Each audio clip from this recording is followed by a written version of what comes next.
ETF index mutual funds నేర్చుకుని stock మార్కెట్లో రాణించాలనుకుంటున్నారా? వెంటనే ఈ నెంబర్కి కాల్ చేయండి.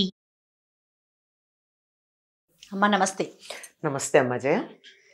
అమ్మా కొంతమంది బాగా చదువుకుంటారు, దాన్ని సక్రమంగా వినియోగించలేరు, నలుగురికి పంచలేరు, దానివల్ల వాళ్ళు కూడా ఏ విధమైన ఉపయోగాన్ని పొందలేకపోతారు.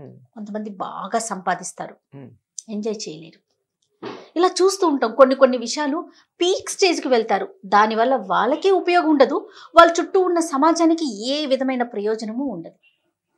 ఇలాంటివి గమనించారమ్మా? నేను ఎందుకమ్మా గమనించటం, చాణక్యుల వారు ఎప్పుడో ఇలాంటి వాళ్ళ నలుగురు గురించి చెప్పాడు. అవన్నీ సహజంగా వస్తాయి తప్ప అవి తెచ్చి పెట్టుకుంటే రావు అంటారు. ఎట్లాగంటే దాతృత్వం ప్రియవక్తృత్వంచ ధైర్యం. దాతృత్వం అంటే దానం చేసే గుణం, ప్రియవక్తృత్వం చాలా చక్కగా మాట్లాడగలిగినటువంటి లక్షణం, ధైర్య గుణం ధైర్యంగా ఉండడం, వాటితో పాటుగా విచక్షణ కలిగి ఉండటం. ఈ నాలుగు పుట్టుకతో రావాలి కానీ తెచ్చిపెట్టుకుంటే రావు అంటాడు. అంటే ఇప్పుడు దాతృత్వం మొదటిది, ఇప్పుడు మీరు చెప్పింది, బాగా డబ్బు ఉంటుంది కానీ ఎవ్వరికీ ఒక్క రూపాయి కూడా దానం చేయడు. ఇప్పుడు అట్లాంటి వాళ్ళ సొమ్ము ఏమవుతుంది? వాడు పైగా కొంతమంది ఆ దాన గుణం లేకపోవడం అన్నది ఏ స్థాయికి ఎడుతుందంటే వాళ్ళ కోసం కూడా వాడుకోరు. అవునమ్మా, పిసినారులుగా ఉంటారు. పొదుపు వేరు, పిసినారితనం వేరు. ఆ రెండిటికి మధ్య ఉన్నటువంటి చిన్న తేడా చాలా మందికి తెలియదు. కనుక అలా ఉండి వాళ్ళ డబ్బు ఏమవుతుందమ్మా? ఏమవుతుంది? మళ్ళీ దానికి కూడా మనకి భర్తృహరి చెప్తాడు, 4 రకాలైనటువంటి అవస్థలు పొందుతుంది అని. అసలు ధనానికి ఉన్న లక్షణం ఏమిటంటే అనుభవం, మనం అనుభవించాలి. లేదా దానం చేస్తే మనం ఎక్స్చేంజ్ చేసుకున్నట్టు అనమాట దాన్ని. అంటే ఇక్కడి నుంచి పైలోకాలకు పట్టుకెళ్ళే పుణ్యంగా సంపాదించుకుంటున్నాం. లేకపోయినట్టయితే దొంగల పాలవుతుంది. అది కాకపోతే ఇంకేమవుతుంది? రాజు పాలవుతుంది. రాజు పాలవుతుంది అంటే రాజుగారు ట్యాక్సుల రూపంలో అన్నా తీసుకుంటాడు, లేకపోతే మరో రకంగా కూడా అయినా పోతుంది. ఇప్పుడు ఉదాహరణకి స్విస్ బ్యాంకుల్లో దాచుకున్నారు, ఎవరికి చెప్పకుండా కోడ్ చెప్పకుండా ఉన్నారు. ఏమైంది? ఆ ధనం ప్రభుత్వం తీసేసుకుంది కదా. ఏ ప్రభుత్వం అన్నది ఇంకా క్లారిటీ లేదు కదా. అందువల్ల ఈ 4 అనుభవించింది మాత్రమే దక్కింది. కానీ కొంతమందికి ఈ దానం చేసి దానిని అంతకన్నా మెరుగుపరుచుకునే లక్షణం లేదు. ఆ దానానికి విలువ, డబ్బుకి విలువ ఎప్పుడు పెరుగుతుందంటే దానం చేస్తాడు. అయితే కోట్లున్నవాడు దానం చేయకపోవచ్చు కానీ 10 రూపాయలు సంపాదించిన వాడు రూపాయి దానం చేసేవాళ్ళు కనపడతారు. మనం గమనిస్తే ఈ బిచ్చగాళ్ళు వాళ్ళు రోజు ఇప్పుడు పద్ధతి మారిందనుకోండి, కొంచెం ఒక దశాబ్దం 2 దశాబ్దాల క్రితం మాధాకోళం అది అడుక్కుని తెచ్చుకుంటారు కదా. ఇప్పుడు ఎవరో అన్నం పెడితే తీసుకోవటం లేదు. ఈ పట్టుకెళ్ళింది దాన్ని ఏం చేస్తారో తెలుసా అమ్మా? వీళ్ళు పట్టుకెళ్ళింది కదల్లేకుండా ఉన్న కుంటి గుడ్డికి ఇచ్చి మిగిలింది వీళ్ళు తింటారు, బిచ్చగాళ్ళు కూడా. మరి వాడి దాతృత్వం అవునా కదా? ఖచ్చితంగా. అంచేత దాతృత్వం అన్నది సహజంగా రావాలి తప్ప డబ్బు సంపాదించడం వల్ల రాదు. అలాగే ప్రియవక్తృత్వం, చక్కగా మాట్లాడడం అంటే నీకు అనుకూలంగా ఇష్టంగా కనిపించేట్టే కాదు, నీకు అర్థమయ్యేట్టు మాట్లాడాలి. కొంతమందికి మీరు ఇందాక అన్నట్టు ఇంత జ్ఞానం ఉంటుంది, ఆ జ్ఞానం వాళ్ళు చెప్తూ ఉంటే అవతల వాళ్ళకి ఏం అర్థం కాదు, వీళ్ళు ఏం చెప్తున్నారు అనేది అర్థమే కాదు. అవును. కొంతమందికి ఇంతే జ్ఞానం ఉంటుంది కానీ ఆ ఉన్న కాస్త జ్ఞానం ఎంత బాగా చెప్తారంటే వింటున్న వాళ్ళకి బాగా అర్థమవుతుంది, వినసొంపుగా ఉండడంతో పాటుగా. దీనికే చెప్తూ ఉంటారు కొంతమంది ఉపాధ్యాయులు, గంట పాఠం చెప్తే ఇంట్లో చదువుకొచ్చింది కూడా మర్చిపోయాను అంటారు విద్యార్థులు. కొంతమంది ఉపాధ్యాయులు పాఠం చెప్తే ఎంత అద్భుతంగా అర్థమైపోతుందంటే పరీక్షల్లో చదవకుండానే వాళ్ళకి అదంతా గుర్తొచ్చేట్టు ఉంటుంది. దీన్ని ఇంప్రెసివ్ ఎక్స్ప్రెషన్ అన్నారు. అంటే మనస్సుల్లో నాటుకుపోయేటట్టుగా భావ వ్యక్తీకరణ చేయడం. అందువల్ల teachers are not made, they are born అని ఆంగ్లంలో ఒక మాట ఉంది. ఉపాధ్యాయులు అన్న వాళ్ళు పుడతారు తప్ప తయారు చేయబడరు. అంటే పాఠం చెప్పడం అనేది ఒక కళ, జ్ఞానం అన్నది ఒక శాస్త్రం. ఏదైనా నేర్చుకునేటప్పుడు శాస్త్రం, వాడేటప్పుడు కళ అవుతుంది. ఈ శాస్త్రం అయినటువంటిది చదువుకున్నారు, బిఏనో బిఎస్సీనో ఎంఏనో ఎంఎస్సీనో చదివారు, బిఈడి ఎంఈడి అయ్యారు, మంచి మార్కులు వచ్చాయి, డిస్టింక్షన్ వచ్చింది. కానీ విద్యార్థి స్థాయికి దిగి వాళ్ళకి అర్థమయ్యే స్థాయిలో చెప్పలేరు. అందరికి ఒకే రకంగా చెప్తే కుదరదు కదా. కుదరదు. 5 ఏళ్ల పిల్లాడికి చెప్పే పద్ధతి వేరు, 25 ఏళ్ల కుర్రాడికి చెప్పే పద్ధతి వేరు కదా. ఆ రకంగా ప్రియ వక్తృత్వం, అర్థమయ్యేటట్టుగా ప్రేమగా మాట్లాడడం. ఇప్పుడు అర్థమయ్యేటే కదా ప్రేమగా. కొంతమంది ప్రేమ కూడా మాట్లాడితే కొట్టినట్టో తిట్టినట్టో ఉంటుంది. వాళ్ళు మంచి మాట్లాడే ధోరణి అలా ఉంటుంది.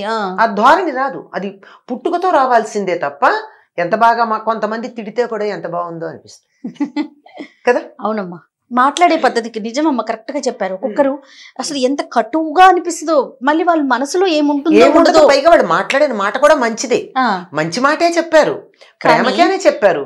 కానీ చెప్పిన తీరికి మాత్రం వింటున్న వాళ్ళకి మనసు కష్టం కలుగుతుంది. అది ప్రియవక్తృత్వం. అంతేకాకుండా ధైర్యం, అది కూడా సహజంగా ఉండాలి. తయారు చేస్తే రాదు ధైర్యం అన్నది. ఎక్కడొస్తుంది ధైర్యం అన్నది? పుట్టుకతో రావాలి. బలం వస్తుంది, పరాక్రమం వస్తుంది, శక్తి సామర్థ్యాలు వస్తాయి. కానీ ధైర్యంగా ముందుకు అడిగేయడం మాత్రం ఇంకోటి పుట్టుకతో రావాల్సిందే.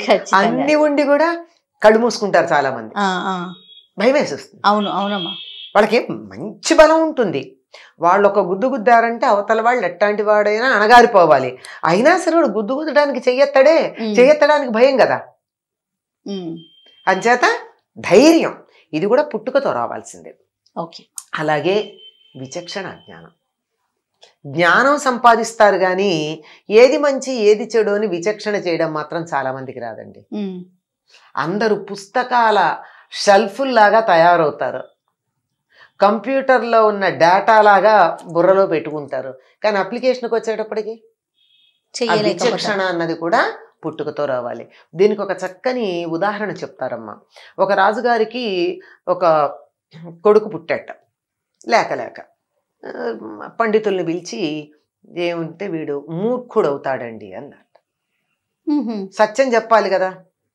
అయితే మూర్ఖుడంటే జ్ఞానం లేనివాడని ఆయన లెక్కేసుకుని వాడిని రుద్ది రుద్ది రుద్ది రుద్ది రుద్ది రుద్ది రుద్ది ఎన్నో రకాలుగా ప్రయత్నం చేసి వాడికి అన్ని శాస్త్రాల్లోనూ పండితుడయ్యేట తయారు చేశాడు. ఓకే.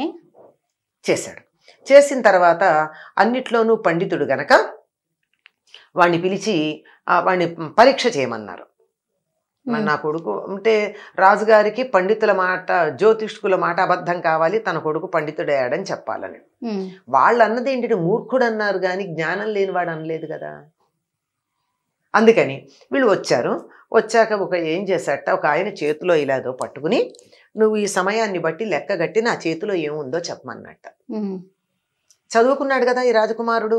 ఆ చదువును బట్టి లెక్కలు కట్టి, సమయాన్ని బట్టి లెక్కలు కడతారు కదా ప్రశ్నశాస్త్రంతో లెక్క కట్టి లోపల భూమి ఉంది అన్నట్ట, భూగోళం ఉంది. భూగోళం ఎక్కడన్నా అరిచేతిలో ఉంటుందా? దునియా మేరీ ముట్టిమే అని ఇప్పుడు అంటున్నాం కానీ అలా కుదరదు కదా. ఎందుకు అట్లా చెప్పావు అని అడిగారు. వాడు లెక్కలు కట్టిన ప్రకారం గుండ్రని వస్తువు గిరగిరా తిరిగేది, తన చుట్టూతా తాను తిరిగేది, తిరుగుతూ నిలబడుండేది వస్తువు అని అతనికి లెక్కల ప్రకారం వచ్చింది. లెక్క ప్రకారం అలా గుండ్రగా తిరిగేది, తన చుట్టూతో తాను తిరిగేది, ఆ తిరిగినందువల్ల వచ్చే శక్తిని బట్టి కదలకుండా పడిపోకుండా నిలిచేది ఏముంది? భూగోళం. కనుక భూగోళం అన్నాడు. కానీ చేతిలో ఉన్నది బొంగరం. బొంగరం కూడా గుండ్రగా ఉంటుంది, తన చుట్టూ తాను తిరుగుతుంది, తిరుగుతున్నప్పుడు వచ్చే శక్తి వల్ల నిలబడుతుంది. అక్కడ విచక్షణ లేదు. అంటే భూగోళం అరచేతిలోకి రాదు కదా. ఈ లక్షణాలున్న మరో వస్తువు ఉండాలి అనే విచక్షణ జ్ఞానం లేదు. చదువు ఉంది వాడికి, అంతే. చచ్చి పుస్తక జ్ఞానం ఉంది, అంతేగాని విచక్షణ అన్నది లేదు. ఇది ఎలా వస్తుంది? ఇంత చదువుకోకపోయినా విచక్షణ ఉన్నవాడు చెప్తాడు అరిచేతిలో ఎట్టి పరిస్థితుల్లో గుప్పెట్లో భూగోళం ఉండదు అని. కనుక అది విచక్షణ. ఈ 4 గుణాలు మానవులకి పుట్టుకతో వస్తాయి తప్ప నేర్చుకుంటే రావు అని స్పష్టంగా ఎవరు చెప్పారమ్మా? చాణక్యుల వారు చెప్పారు. అర్థమైంది కదా. మనం ఇప్పుడు కూడా ఎంతమందిని చూస్తున్నాం, పేరు ప్రఖ్యాతులు ఉన్న వాళ్ళు మాట్లాడే మాటలు వింటుంటే అయ్యయ్యయ్యో, పొట్ట పొడిస్తే అక్షరం ముక్క లేనటువంటి పల్లెటూరు వాడు కూడా ఈ విషయాన్ని ఇంతకన్నా బాగా చెప్పగలడే అని అనుకుంటున్నామా లేదా మనం? ఖచ్చితంగా. అంచేత పుట్టుకతో రావాలి, లేనప్పుడు దాన్ని ఆపాదించుకుని ఉన్నది అని నలుగురిలోనూ అభాస్ అవ్వడం అంత సరైన లక్షణం కాదు. ఎట్లా ఉంటుందంటే నెమలి ఈకలు తెచ్చుకుని తన రెక్కల్లో గుచ్చుకుని కాకి నృత్యం చేసినట్టు ఉంటుంది. అవును, అది తెలిసిపోతూ ఉంటుంది కదమ్మా. తెలిసిపోతూ ఉంటుంది కనుక ఇవి సహజంగా పుట్టుకతో రావాల్సిన గుణాలు అని చెప్పాడమ్మా. ఎంత అద్భుతంగా చెప్పారమ్మా. ఎక్సలెంట్. నమస్తే అమ్మా. నమస్తే. ఈ వీడియో కనుక మీకు నచ్చినట్లయితే లైక్ చేయండి, షేర్ చేయండి. మరిన్ని ఇంట్రెస్టింగ్ వీడియోస్ కోసం మా ఛానల్ని సబ్స్క్రైబ్ చేసుకోండి.